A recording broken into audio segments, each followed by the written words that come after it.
Buenos días para todos los asistentes. Mi nombre es Viviana Cantillo y les doy la bienvenida a este espacio de carácter académico, un evento organizado por la Asociación de Egresados de la Universidad Industrial de Santander, ACEDUIS, capítulo Boyacá. Hoy vamos a presentar el octavo Congreso de la Cámara Colombiana de la Energía. Para ello contamos con la presencia del doctor Carlos Alberto Sarrup Gómez, presidente ejecutivo de dicha entidad. El doctor Carlos es economista y abogado especializado en finanzas y derecho comercial de la Universidad de los Andes, con amplia experiencia en la dirección estratégica y en gerencial en empresas del sector financiero y de energía. Entre otras actividades destacadas, se ha desempeñado como docente universitario, fue viceministro en dos oportunidades, la primera en el Ministerio de Desarrollo Económico y la segunda en el Ministerio de Comercio, Industria y Turismo. También nos acompañan en la sala los directivos de ACEDUIS Boyacá, la doctora Ana Cecilia Cabana y los ingenieros Isnardo Antonio Grandas, Marco Antonio Rueda y Raúl Martínez Sandoval. Doctor Carlos, bienvenido a este espacio. Cuéntenos algunos detalles sobre la Cámara Colombiana de la Energía y el octavo Congreso, su evento estelar, que en esta oportunidad tiene como tema central el impacto de la transición energética en la economía. Bienvenido, doctor Carlos. Adelante. Muchas gracias, Viviana. Buenos días. Buenos días. Muchas gracias a CEDUIS por el espacio, a sus directivos, al ingeniero Raúl, Isnardo, Marco Antonio, Viviana, a todos los asistentes, a este espacio. Gracias por este espacio, porque nos parece muy importante interactuar de manera conjunta en pro del desarrollo del sector. La Cámara Colombiana de la Energía, de manera resumida, es el gremio de las empresas de bienes y servicios de ingeniería del sector eléctrico colombiano. Entonces tenemos 50 empresas afiliadas, bienes y servicios de ingeniería, 50 empresas afiliadas en tres grupos.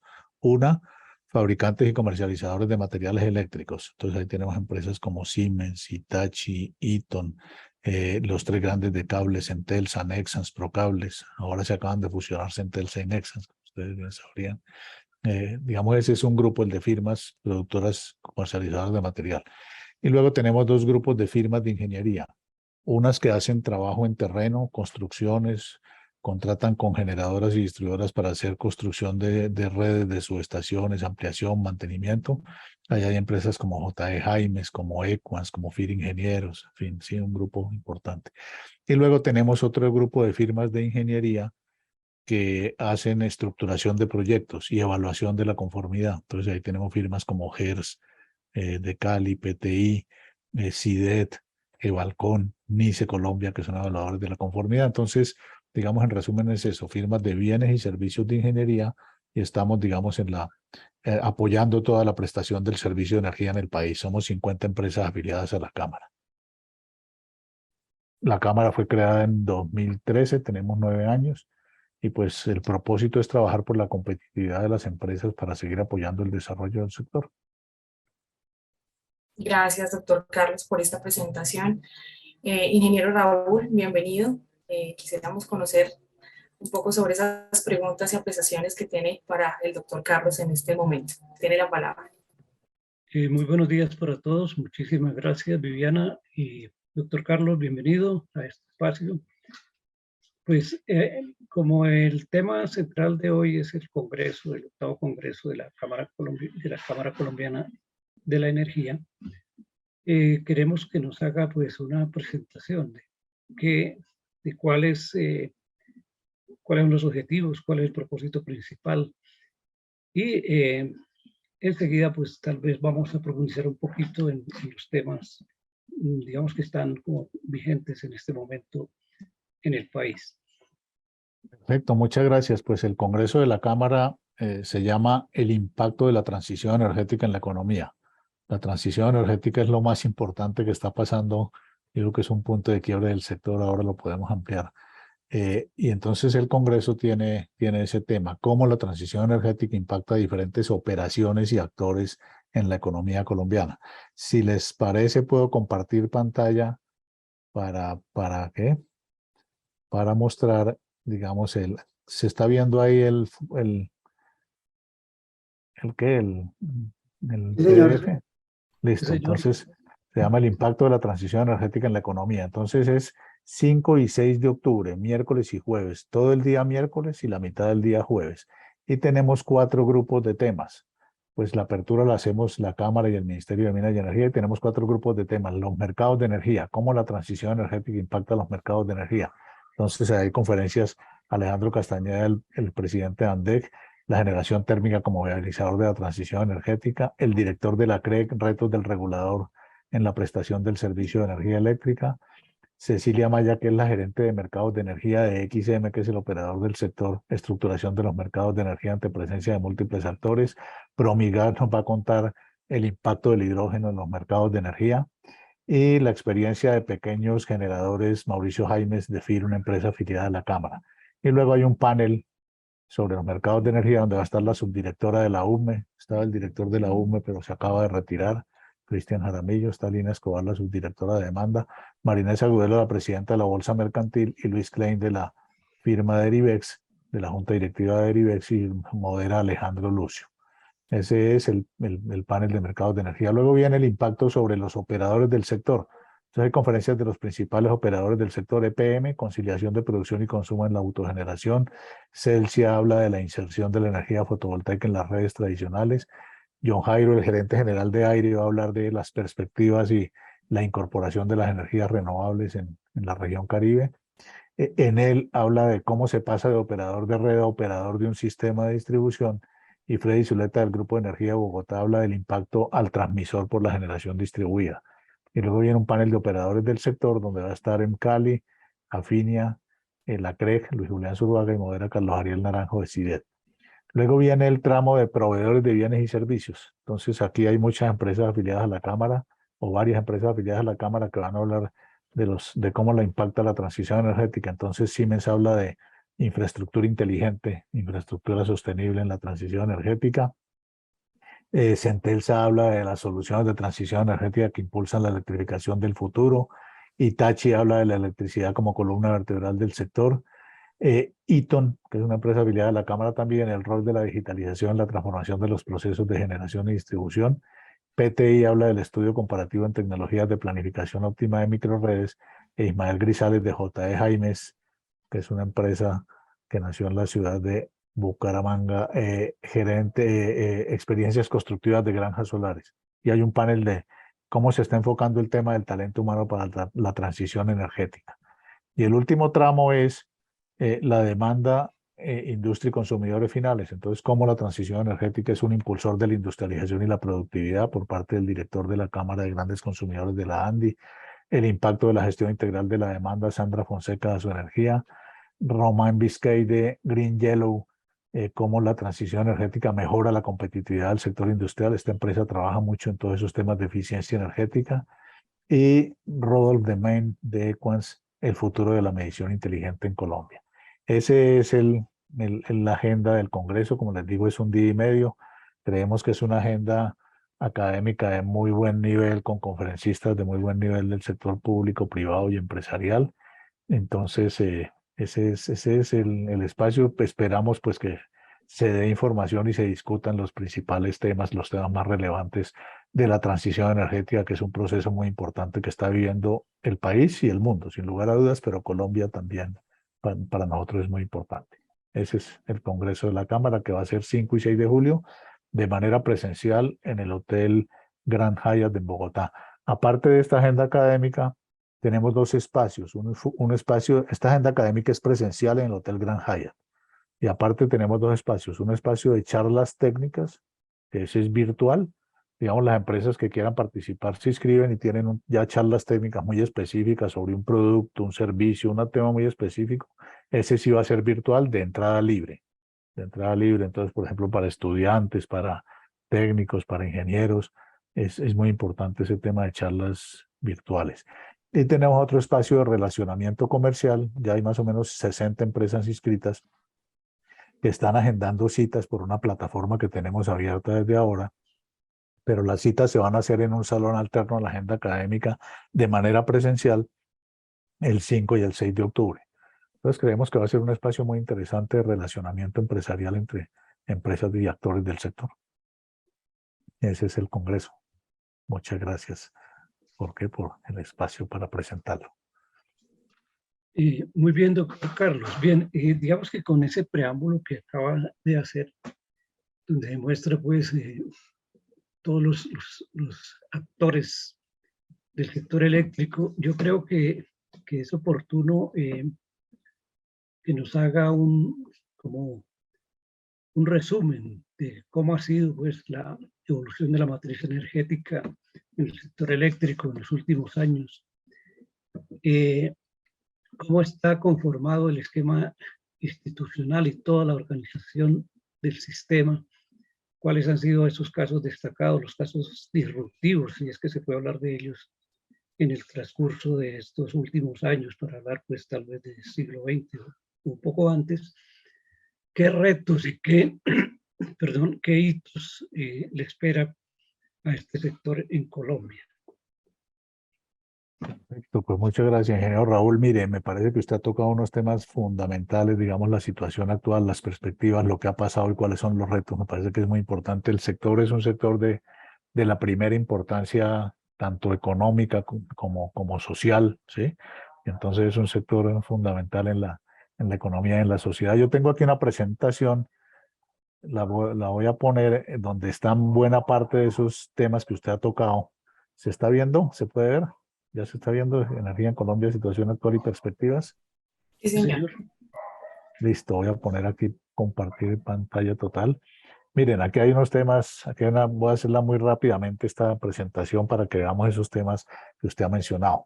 Yo digo que el sector eléctrico y energético en Colombia ha tenido dos puntos de quiebre. El primero, en el año 94, fue un punto de quiebre cuando fue la transición que pasó de un sector completamente de operadores completamente públicos a darle entrada a operadores privados.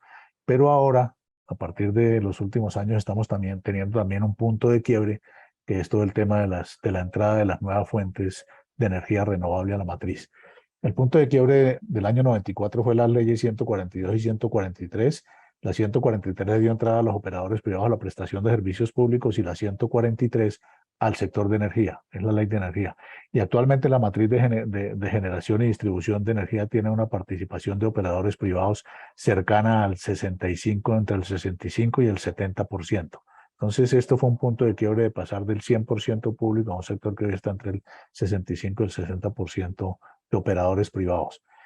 La estructura del sector, usted hablaba también de cuál es la estructura institucional del sector. Yo creo que tenemos un sector institucionalmente muy sólido, serio, seguro y que ha actuado bien en estos 30 años. Se le dio la entrada a operadores privados, pero hemos tenido muy buena planificación, control y perspectivas de crecimiento. Entonces el sector está estructurado de la siguiente manera: la política sectorial que la fija el Ministerio de Minas y Energía, la planeación de mediano y largo plazo que la hace la UME, la Unidad de Planeación Minero-Energética, la regulación que la hace la Comisión de Regulación de Energía y Gas, CREG, la coordinación de la operación que la hace XM, que coordina la operación del Sistema Interconectado Nacional a través es el administrador del Sistema de Intercambios Comerciales, es el Centro Nacional del Despacho que hace la planeación, supervisión y control de la operación del Sistema Interconectado Nacional, y es el liquidador y administrador de cuentas. Es un actor muy importante en el desarrollo del sector, y la vigilancia que la hace la Superintendencia de Servicios Públicos Domiciliarios. Entonces es un sector que es muy sólido desde el punto de vista institucional, muy serio, muy técnico, muy bien manejado y que ha interactuado muy bien en todos esos niveles y aristas, desde la política hasta los diferentes niveles en la prestación del servicio de energía. Los logros de la transición de esos años, yo creo que una buena seguridad en la provisión del servicio, un buen nivel de cobertura y un buen nivel de calidad del servicio. Tenemos unos retos sin duda hacia el futuro, pero yo digo que los retos hacia el futuro más importantes son estos: llegar al 100% de cobertura en las zonas no interconectadas, porque todavía tenemos un número importante de colombianos no interconectados. El tema del nivel de precios de energía, aumentar la electrificación de la economía y diversificar la matriz para darle mayor participación a las fuentes no convencionales de energías renovables. Entonces, esos retos los vamos a ver más rápidamente, más adelante, pero aquí rápidamente: los actores de la cadena energética. Tradicionalmente ha sido un sector de 290 empresas, entre generación 97, transmisión 16, distribución 38 y comercializadores 138. Ha sido un sector cerca de 289, 290 actores. De esos actores, la capacidad instalada de generación hoy es de 17.800 megavatios de potencia instalada, de los cuales el 62% son de hidráulica despachada centralmente y de hidráulica no despachada centralmente, o sea, más o menos el 68% de nuestra matriz es hidráulica, el 29% es térmica, y tenemos todavía una participación muy pequeña de las eólicas, las térmicas, las solares y otras fuentes de generación, pero estamos empezando a caminar ese camino de la diversificación de la matriz. La capacidad instalada de generación, como decía, la participación en generación, hoy tenemos un 62% de operadores privados, ¿sí? Aquí están los diferentes operadores, los más importantes hay públicos, pero también hay un 62% de operadores privados. En transmisión, pues el gran participante es ISA. Tenemos 28.000 kilómetros de líneas de transmisión, de las cuales el 40% son de ISA, pues que es una entidad pública muy importante también, 11.000 kilómetros, y hay otras empresas que participan también. Y en distribuidoras, en demanda también hay una participación muy importante de las públicas y de las privadas y las mixtas en la matriz de distribuidores de energía en las principales ciudades y regiones del país. La evolución de la matriz energética, ¿cómo ha sido? Yo digo que tuvimos una evolución con seguridad. Aquí está la evolución entre 1990 y 2022. Pasamos de 6.200 megavatios de capacidad instalada en el 90 a 17.800 en el 92, con un crecimiento constante. La capacidad ha crecido un 183% desde 1990. La generación hidráulica pasó de 82%, 82.5 en el 90 a 67% en 2022. Y digamos que ahí creció todo un crecimiento importante la generación térmica con carbón. Pasamos del 18% al 29%, casi 30% en 2022. Y fue cuando nos volvimos, cuando el carbón empezó a ser importante en la economía colombiana, que fue en los años 80. Cuando el carbón empezó a ser importante en la economía colombiana, se empezó a incorporar también en las matrices, y entonces la matriz pasó de tener una capacidad térmica instalada del 18% a casi el 30%. Ahora lo que viene es la incorporación de las energías renovables, ¿no? Miremos un poco los retos hacia el futuro. Los 4 retos que yo digo que tenemos más importantes es: el primero, llegar al 100% de la cobertura en zonas no interconectadas, seguir avanzando en el tema del nivel de precios, aumentar la electrificación de la economía y diversificar la matriz. ¿Cómo es el tema de las zonas no interconectadas? Como sabemos, Colombia pues es un país fundamentalmente de regiones: la región Caribe, la región de los Andes, la Orinoquía, la Amazonía y el Pacífico. Son regiones claramente, digamos, con características geográficas muy particulares. Y como veíamos, las 5 principales ciudades están básicamente en la región andina. Aquí está, y estas líneas son los sistemas de intercomunicación eléctrica, el sistema interconectado nacional, los sistemas de transmisión regional y los sistemas de distribución local. Entonces, como vemos, básicamente la prestación del servicio de energía está concentrada en la región andina, pacífica, Caribe, y hay una falencia grande en la región de Amazonía y de la altillanura, ¿no?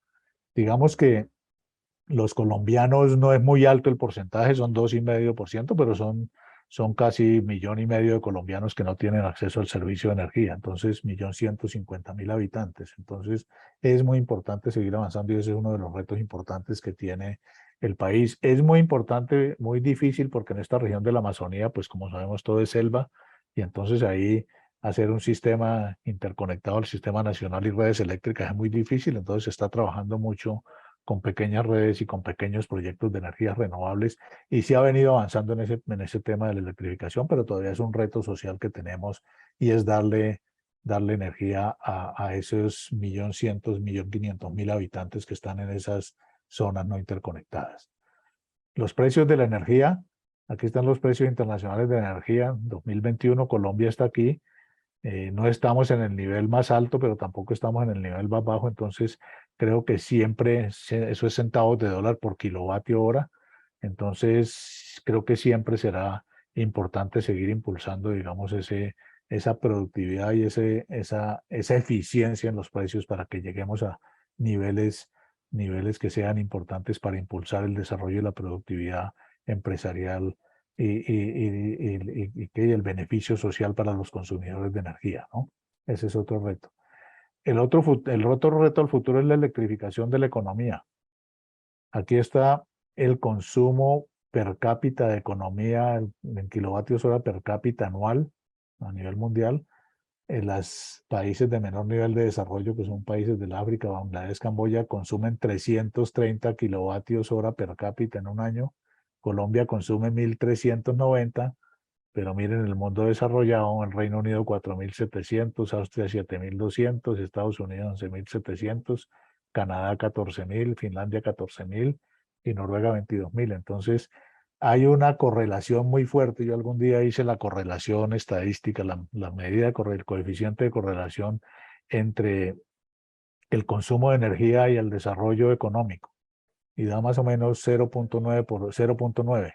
Y la correlación es entre -1 y 1. 1 es la correlación más fuerte. Entonces hay una correlación muy fuerte entre el consumo de energía y el desarrollo económico. Y ese es otro reto que tenemos hacia el futuro, seguir electrificando la economía con el propósito de seguir avanzando en el desarrollo empresarial y social del país. Aquí está cómo ha crecido la electrificación de la economía en diferentes países. En China entre 1973 y el 2019 pasó de 180 kilovatios hora per cápita a 4.800, creció 27 veces. Ecuador creció 9 veces, pasó de 160 a 1.480. Brasil creció 4.6 veces, de 550 a 2.500. Colombia hemos crecido 3.37 veces, de 420 a 1.400. Canadá 1.39 veces, Estados Unidos 1.36 veces. Entonces, creo que ese es un reto muy importante que tenemos y que se está impulsando en los gobiernos, y este gobierno también lo tiene como prioridad, así como este de la mayor participación al futuro de las fuentes no convencionales de energías renovables, ¿no? Colombia tiene un altísimo potencial en fuentes no convencionales de energías renovables, tanto en la solar como en la eólica, como en la geotérmica, como en el hidrógeno. En la solar tenemos un potencial muy grande en la región Caribe, en buena parte de la región andina, en los llanos orientales. En la eólica, la Guajira tiene el doble de potencial de viento que el promedio mundial. Entonces, tenemos ahí un reto muy importante de las fuentes no convencionales de energías renovables. Aquí hay unas cifras muy generales. En 2018 teníamos 30 megavatios que equivalían al 0 punto de capacidad instalada, que equivalían al 0.18% de la capacidad instalada de la matriz colombiana. En 2021, 165, que eran el 0.94%, ya estamos en el 1%. A mayo de 2022, estábamos en 4% de la capacidad instalada, 734 megavatios.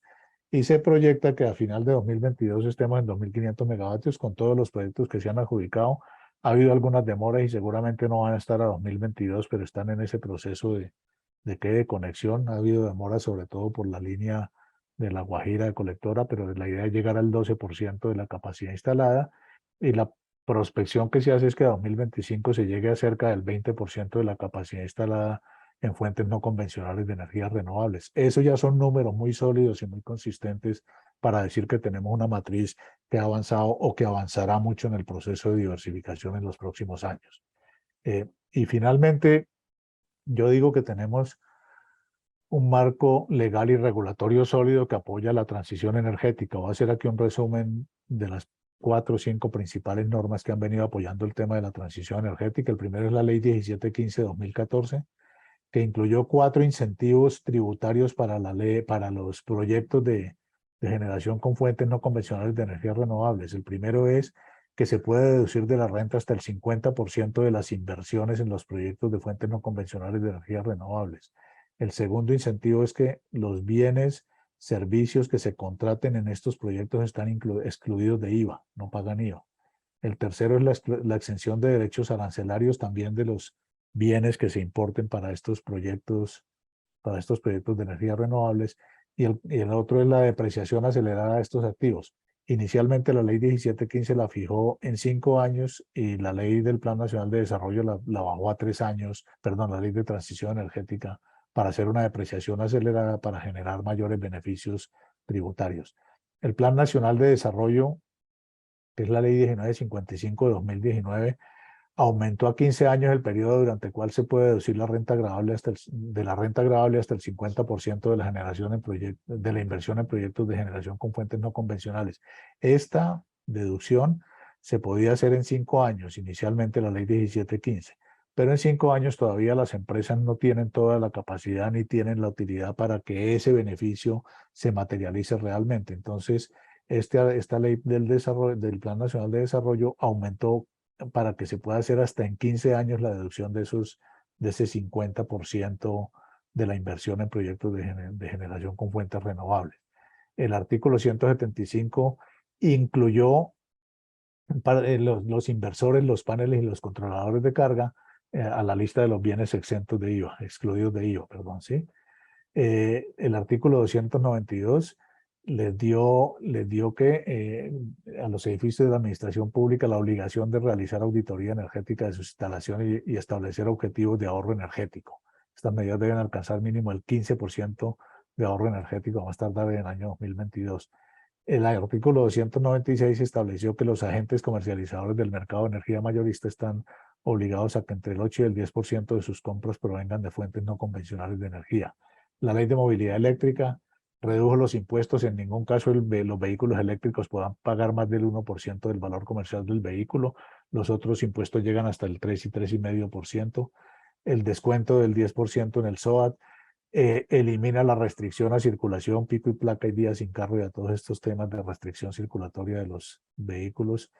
Para los vehículos eléctricos no hay, y genera la obligación a las entidades públicas y los establecimientos comerciales destinar parqueaderos preferenciales para los vehículos eléctricos.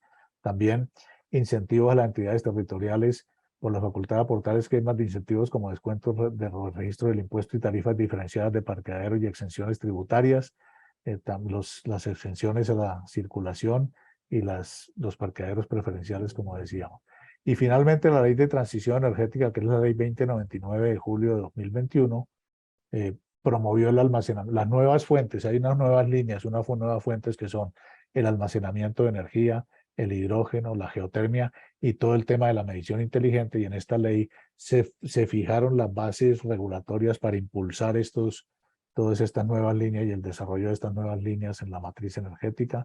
Incluye el uso de programas de uso eficiente de la energía dentro de los beneficios de la ley 1715 de 2014. Aumentó del 20 al 33% la depreciación anual acelerada establecida en la ley 1715. Antes se hacía en 5 años el 20% anual, ahora se hace en 3 años. Se puede depreciar aceleradamente hasta el 33% de la inversión en esos proyectos de energías renovables. Crea registro para el desarrollo de la geotermia, promueve el desarrollo de las tecnologías de captura, utilización y carbono del hidrógeno, y racionaliza los trámites para proyectos eléctricos y crea el Fonenergía, que es la agrupación de buena parte de los fondos para hacer más efectiva el apoyo de recursos públicos para el desarrollo de todos estos proyectos. Y finalmente el tema de la medición inteligente, que como todos sabemos también es un impulsor muy, muy importante de lo que está pasando y de lo que va a pasar en el sector. Como todos sabemos, la resolución 483 de 2019 fijó una meta de mínimo del 75% de usuarios conectados con AMI para el 2030. En este momento está todo en proceso de avance, porque como todos sabemos salió la resolución de la CREC, pero la Corte Constitucional dijo que no se podía cobrar al usuario la instalación del nuevo medidor. Entonces está en ese proceso de definición de cómo se va a hacer ese cobro y cómo se va a hacer ese proceso, pero ya se empezó todo ese trabajo de incorporar proyectos de medición inteligente y proyectos piloto de medición inteligente en las principales distribuidoras del país, porque ese va a ser un impacto muy importante a través de empoderar a la demanda, que los usuarios tengamos información horaria de cómo son los costos y precios de la energía en los diferentes usos horarios. Entonces eso va a llevar a un empoderamiento de la demanda y a una mayor capacidad para hacer un uso eficiente de la energía, tanto en los hogares como en las empresas. Digamos que ese es como el marco regulatorio fundamental y grande que está impulsando todos estos factores que están ocurriendo en el sector y sobre todo este proceso de la transición energética que ha sido tan importante y que se ha venido imponiendo sin lugar a dudas en Colombia y en buena parte de los países del mundo. Esa es como la presentación que tenía ingeniero Raúl. No sé si hay algún comentario, alguna pregunta. Gracias, doctor Carlos, por esa importante información que nos comparte el día de hoy. Quisiera darle la palabra al ingeniero Isnardo. Tiene la palabra, ingeniero. Muchas gracias. Bueno, ahí el doctor Cerro nos ha mostrado una información muy amplia, ¿no? De cómo está esto, ¿no? Y yo no sé, hoy dentro de la normatividad y dentro de todas estas leyes y beneficios que se presentan, tengo entendido que en marzo, creo, de este año se generó un COMPES, el 4075. ¿Cómo entra este COMPES a trabajar dentro de este esquema? Por ahora preguntaría eso. Bueno, no, todo es permanentemente el gobierno está revisando y fortaleciendo, digamos, algunas líneas, ¿no? Porque digamos que algunas líneas han tenido un mayor avance, digamos, los incentivos tributarios y los beneficios de la ley 1715 ha tenido un avance importante, pero digamos hay otras líneas, hay otros temas que requieren un fortalecimiento regulatorio y desde el gobierno nacional con el propósito de impulsar el desarrollo del sector, ¿no? Entonces, digamos que permanentemente el gobierno a través de documentos COMPES viene fortaleciendo esto y entonces hay temas que están pendientes como todo el tema de las consultas previas, como todo el tema de las nuevas fuentes no convencionales de energía, las nuevas líneas que se están desarrollando, la geotermia. Entonces, toda esa articulación regulatoria el gobierno la está revisando permanentemente y entra a fortalecer, digamos, todo este proceso de apoyo y al impulso de las energías renovables no convencionales, ¿no? Correcto. Y bueno, lo que entendí en la presentación es que estamos trabajando mucho es como en la eficiencia, ¿no? Es decir, por ejemplo, la medición inteligente es como para generar una cultura de uso eficiente y no de ir sustituyendo, digamos, sistemas energéticos. Por ejemplo, me causó curiosidad, claro, ya lo explicaste, que la generación hidráulica, hidroeléctrica se bajó y subió la del carbón, pues claro, es por el uso del carbón, ¿no? Pero ¿cómo ve usted el mantener o aumentar la generación hidroeléctrica? Porque la idea es disminuir el consumo de los efectos, de los combustibles de efecto invernadero, ¿no? Sí. Bueno, no, yo creo que Colombia, a ver, Colombia tiene, digamos, una de las matrices más limpias del mundo porque el 70% es, digamos que todo este proceso de la transición energética empezó como un tema ambiental a nivel mundial y en el COP21 en París, etcétera, como un tema fundamentalmente ambiental, ¿sí? Y Colombia, digamos, aunque no estaría ahí muy obligado porque tiene una de las matrices más limpias del mundo, ¿sí? Pero tenemos ahí un reto grande que es diversificar la matriz, porque también dependemos un 70% del hidro. Entonces, cuando hay fenómenos del niño y temas y temas que del medio ambiente que pueden generar un riesgo en la provisión del servicio. Entonces, por eso también es muy importante diversificar la matriz para darle entrada a otras fuentes que complementen el tema hídrico, ¿no? Entonces, digamos, ahora va a entrar un proyecto muy importante como es Hidroituango, pero yo creo que este tema de las nuevas fuentes no convencionales es un tema que no tiene reversa, porque yo digo que cuando se unen tendencias políticas como la ambiental y la social, cuando se unen con la tecnología y con temas económicos, eso no tiene reversa a nivel mundial y en Colombia, ¿no? Entonces, aunque va a seguir creciendo seguramente el tema hídrico por la entrada ahora de Hidroituango, pero va a crecer muchísimo y va a adquirir mucha dinámica la entrada de las fuentes no convencionales de energía renovable, por dos razones. Una, para diversificar la matriz y darle mayor seguridad a la provisión del servicio de energía para que cuando tengamos problemas hídricos, el sol y el viento permitan proveer, y la geotermia y el hidrógeno permitan proveer esas nuevas fuentes de generación, pero también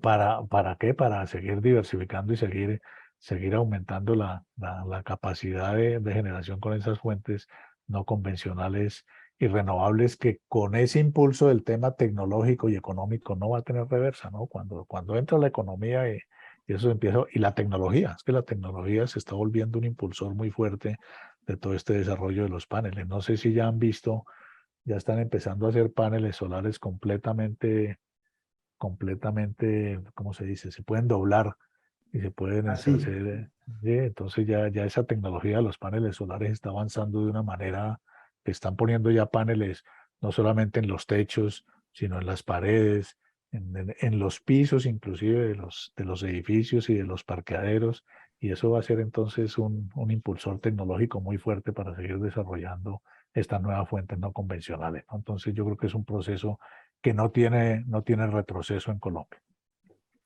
Discúlpenme, sí, es que preguntaba esto porque porque mirando que la matriz nuestra es bastante limpia, 70 y algo por ciento es bastante limpia, hoy con el nuevo gobierno pues se quiere como acelerar un poco, cuando la verdad nosotros no somos grandes contaminantes, ¿no? Pero de todas formas eso viene y va caminando y bueno, y la teoría de los nuevos materiales para construir paneles y cosas de esas, y la capacidad que tiene el país con sus mares, con el sol, el trópico y cosas de esas. Entonces, de todas formas tiene que no ir tan abrupto el cambio porque es muy complicado, ¿no? Nosotros tenemos petróleo, todavía tenemos gas y seguramente va a aparecer más gas. Entonces, esa es como la preocupación de por qué acelerar tanto la transición energética, ¿no? Bueno, yo creo que el petróleo y el gas ni se pueden ni se deben acabar, digamos, de manera bruta, porque no se puede, además porque son un componente muy importante de las exportaciones y de la economía y de las finanzas públicas colombianas, ¿no?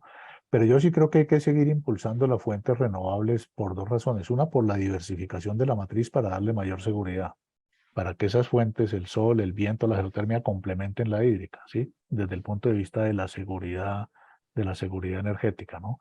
Segundo, porque tenemos un enorme potencial. Y tercero, hay una razón muy importante desde el punto de vista económico. Yo dije que este era un sector que había sido tradicionalmente de 290 actores, ¿no? ¿Sí se acuerdan de Sí, generadores, transmisores, distribuidores, ¿sí? Pero ya se está empezando a democratizar todo este tema de la generación y la provisión del servicio de energía. Entonces, las últimas cifras ya muestran que ya hay 2.885, casi 2.900, casi 3.000 pequeños generadores conectados a las redes. Entonces ya se está haciendo generación solar en edificios, en fincas, en grandes en superficies, en centros comerciales, en industrias particulares, en oficinas públicas. Entonces, eso ya hay ya de un sector que tradicionalmente era de 290 actores, ya hay casi 3.000 actores pequeños conectados. Claro, todavía son muy pequeños y su capacidad es muy pequeña, pero la pregunta es cuántos habrá dentro de 10, 15 años, 50.000, 60.000, 100.000. Entonces sí va a ser un mercado diferente, un mercado de 60.000 actores que un mercado de 290 actores, ¿no? Entonces yo creo que también es claro. importante desde el punto de vista de darle mayor dinámica y mayor eficiencia a los mercados, seguir impulsando estas pequeñas, esta generación distribuida, esta pequeña generación, porque eso tiene unos efectos económicos también muy importantes, ¿no? Claro, y terminando, yo quisiera resaltar que en el tiempo, no sé cuánto será, 20, 30, 50 años, en el cambio de la generación de la energía, va a haber un impacto muy importante que es el de la salud. Por ahí estaba revisando un documento sobre el impacto económico que tiene sobre la salud, ¿cierto? Me parece, y ahí termino. Sí, claro. No, yo creo que, como digo, este es un punto de quiebre, es una cosa distinta a nivel mundial y en Colombia también, ¿no? Una cosa que no teníamos hace 5 años, hace 4 años estábamos en el 0.1% de la matriz. Ya estamos llegando al 4, al 5, al 10 y la meta es llegar al 20 o al 25. Entonces, eso ya es otra cosa. Y yo creo que es como digo, es hacer complementaria la matriz, democratizar los mercados, dinamizar los mercados y aprovechar un potencial muy grande que tiene Colombia para darle entrada a estas nuevas fuentes de generación, ¿no? Entonces, yo creo que es muy importante seguir avanzando y seguir trabajando conjuntamente por todo este tema de la diversificación y de la transición energética. Listo. Gracias, doctor Carlos, por acompañarnos en este espacio. Ingeniero Raúl, ¿alguna intervención? Bueno, aquí hay unas preguntas que están formuladas, o puede que no sean necesariamente preguntas, es decir, comentario que dice que el ingreso de las fuentes no convencionales, las fuentes de energía renovable, también va a tener el crecimiento en el consumo. Y que, según aquí la persona que está haciendo el aporte, no necesariamente va a sustituir la generación de la generación térmica, que va a sustituir en partes casi que proporcionales tanto la hidráulica como la térmica. Y hay otro comentario en el sentido de que si el sistema resistiría que miles y miles de personas, pues de cualquier techo, se pudiera hacer generación e interconectarla con el sistema. Es decir, si las ciudades que tengan capacidad solar se pudiera hacer eso de manera que no fuera un problema técnico para todo el sistema. No, yo creo que frente a esta última pregunta, yo creo que sí hay capacidad para darle entrada todavía a muchos actores, porque son actores muy pequeños, ¿sí? Entonces, digamos que los operadores de red, digamos, claro, los operadores de red tienen que fijar las condiciones técnicas que tienen que cumplir los pequeños proyectos, que tienen que cumplir unas condiciones técnicas para poder conectarse a la red, ¿no? Entonces, pero la normatividad dice que una vez publicadas esas condiciones técnicas por parte de los operadores de red, si mi proyecto las cumple, es obligación del operador de red conectarme. Y a esos pequeños generadores se les está conectando en doble vía. Si yo genero en el techo de mi casa, por decir algo, y mi proyecto cumple y me conectan a la red de distribución, ¿sí? Me tiene que conectar en doble vía. ¿Qué quiere decir eso? Que si yo genero más de lo que consumo, ese exceso se lo aplican al sistema como un crédito a mi favor. El sistema lo toma como un crédito a mi favor y después yo lo puedo consumir contra ese crédito que aplicó el sistema. Entonces yo pensaría que no estamos todavía ante un tema técnico que impida la conexión de múltiples actores, porque digamos que son actores muy pequeños, pero le van a dar una dinámica diferente a los mercados, al consumo, a los precios, ¿sí? Entonces yo diría que el sistema tiene un espacio suficiente para conectar, como digo, un número todavía muy grande de actores. Yo no me atrevo a decir un número y a predecir si van a ser 50.000 o 100.000 o 200.000, ¿sí?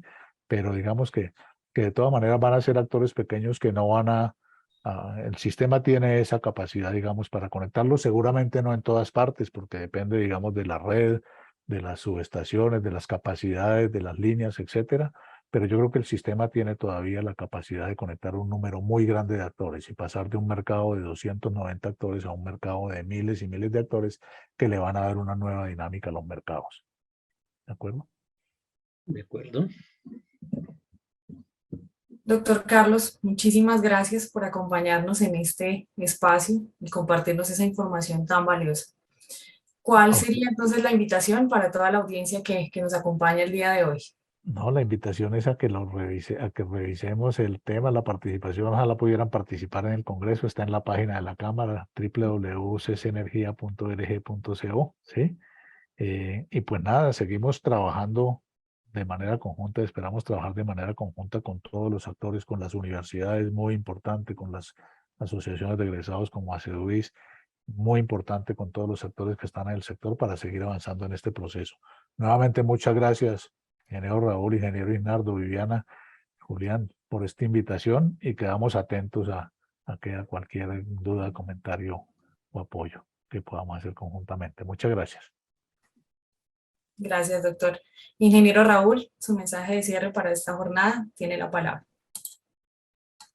Bueno, muchas gracias igualmente al doctor Carlos por haber estado con nosotros en este espacio.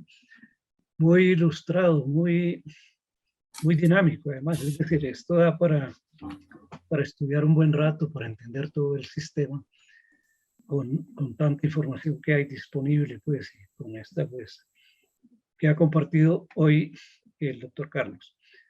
Pues les deseo muchos éxitos en el Congreso, ojalá pues que podamos participar y pues la invitación también para nuestros amigos de que participen, bien sea de manera presencial o de manera remota conforme las facilidades que está ofreciendo la Cámara Colombiana de la Energía.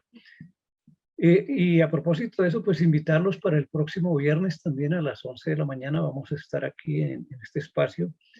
En esta oportunidad estará con nosotros el ingeniero Ismael Grisales Ávila de J.E. Jaimes Ingeniero, hablando sobre su participación en el 8º Congreso de la Cámara Colombiana de la Energía y sobre los aportes que esta compañía está haciendo para el tema de la transición energética. Muchísimas gracias a todos, a Ginardo, a Marco Antonio, a Viviana, a Julián, y reiteramos el agradecimiento para usted, doctor Carlos, y esperamos también que nos acompañe el próximo viernes en este nuevo evento que estaremos lanzando a la misma hora, a las 11 de la mañana.